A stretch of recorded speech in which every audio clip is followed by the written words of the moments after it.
Hey guys, Lord Naren White here, the Holy Ghost, the one true God. Back with you with the next video in my series reading White Fang by Jack London. Without further ado, returning to White Fang as read by Lord Naren White. His mate looked at him anxiously. Every little while she emitted a low growl, and at times when it seemed heard, he approached too near, the growl shot up in her throat to a sharp snarl.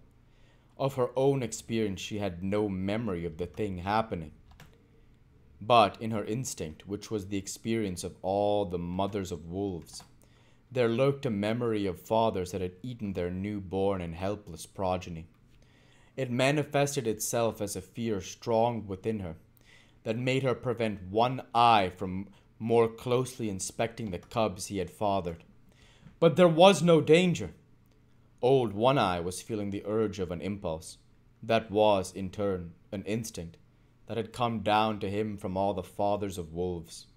He did not question it, nor puzzle over it. It was there, in the fiber of his being, and it was the most natural thing in the world that he should obey it by turning his back on his newborn family and by trotting out and away on the meat trail whereby he lived. 5 or 6 miles from the lair, the stream divided, its forks going off among the mountains at a right angle. Here, leading up the left fork, he came upon a fresh track. He smelled it and found it so recent that he crouched swiftly and looked in the direction in which it disappeared. Then he turned deliberately and took the right fork. The footprint was much larger than the one his own feet made, and he knew that in the wake of such a trail there was little meat for him.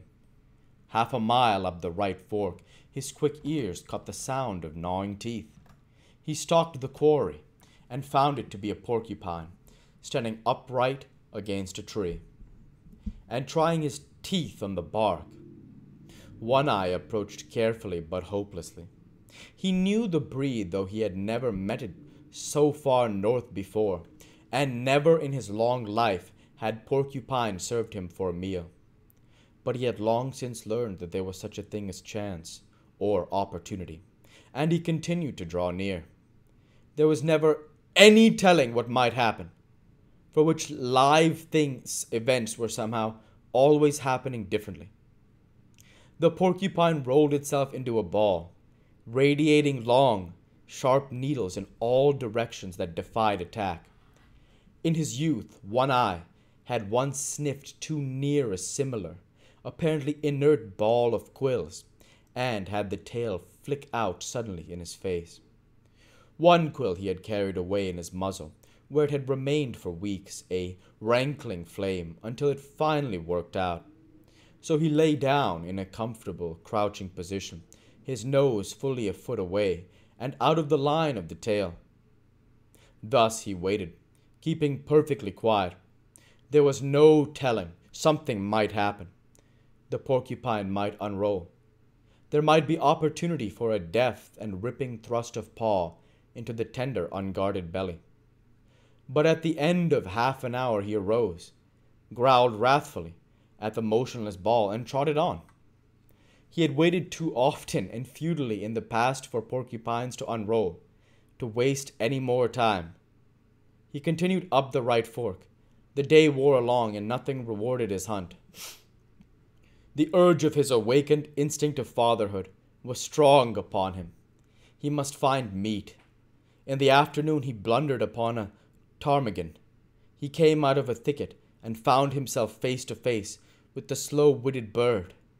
It was sitting on a log, not a foot beyond the end of his nose. Each saw the other. The bird made a startled rise, but he struck it with his paw and smashed it down to earth, then pounced upon it and caught it in his teeth as it scuttled across the snow, trying to rise in the air again. As his teeth crunched through the tender flesh and fragile bones, he began naturally to eat. Then he remembered, turning on the back track, started for home, carrying the ptarmigan in his mouth. A mile above the forks, running velvet-footed, as was his custom, a gliding shadow that cautiously prospected each new vista of the trail. He came upon later imprints of the large track he had discovered in the early morning. As the track led his way, he followed, prepared to meet the maker of it at every turn of the stream. He slid his head around a corner, where began an unusually large bend in the stream, and his quick eyes made out something that sent him crouching swiftly down. It was the maker of the track, a large female lynx. She was crouching as he had crouched once that day. In front of her, the tight-rolled ball of quills. If he had been gliding a shadow before, he now became the ghost of such a shadow, as he crept and circled round and came up to leeward of the silent, motionless pair. He lay down in the snow, depositing the ptarmigan beside him, and with eyes peering through the needles of a low-growing spruce, he watched the play of life before him, the waiting lynx and the waiting porcupine, each intent on life. And such was the curiousness of the game. The way of life for one lay in the eating of the other, and the way of life for the other in being not eaten. While old One-Eye, the wolf crouching in the covert, played his part too, in the game, waiting for some strange freak of chance that might help him on the meat trail which was his way of life. Half an hour passed, an hour, and nothing happened. The ball of quills might have been a stone for all it moved. The lynx might have been frozen to marble, and old One-Eye might have been dead. Yet all three animals were keyed to a tenseness of living that was almost painful, and scarcely ever would it come to them to be more alive than they were then in their seeming petrifaction. One-Eye moved slightly and peered forth with increased eagerness. Something was happening. The porcupine had at last decided that its enemy had gone away. Slowly, cautiously, it was unrolling its ball of impregnable armor. It was agitated by no tremor of anticipation. Slowly, slowly, the bristling ball straightened out and lengthened. One-Eye, watching, felt a sudden moistness in his mouth and a drooling of saliva, involuntary, excited by the living meat that was spreading itself like a repast before him. Not quite entirely had the porcupine unrolled when it discovered its enemy. In that instant the lynx struck. The blow was like a flash of light. The paw, with rigid claws curving like talons, shot under the tender belly and came back with a swift ripping movement. Had the porcupine been entirely unrolled, or had it not discovered its enemy a fraction of a second before the blow was struck, the paw would have escaped unscathed, but a side flick of the tail sank sharp quills into it as it was withdrawn. Everything had happened at once. The blow, the counter-blow, the squeal of agony from the porcupine, the big cat's squall of sudden hurt and astonishment.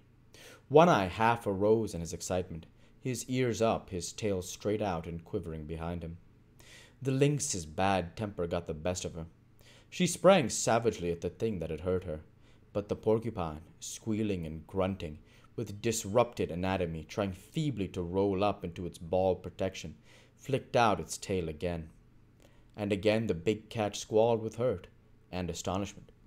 Then she fell, to backing away and sneezing, her nose bristling with quills like a monstrous pincushion. She brushed her nose with paws, trying to dislodge the fiery darts, thrust it into the snow, and leaped it against twigs and branches, and all the time leaping about, ahead, sidewise, up and down, in a frenzy of pain and fright. She sneezed continually, and her stub of a tail was doing its best toward lashing about by giving quick, violent jerks. She quit her antics and quieted down for a long minute. One-Eye watched, and even he could not repress a start with an involuntary bristling of hair along his back when she suddenly leaped, without warning, straight up in the air, at the same time emitting a long and most terrible squall. Then she sprang away up the trail, squalling with every leap she made. So, we'll go ahead and stop there for this week. As usual, I want to say thank you for watching, and I hope you enjoyed. Please like, comment, and subscribe, as it greatly helps the channel. Light be with you all. Take care, and thanks again.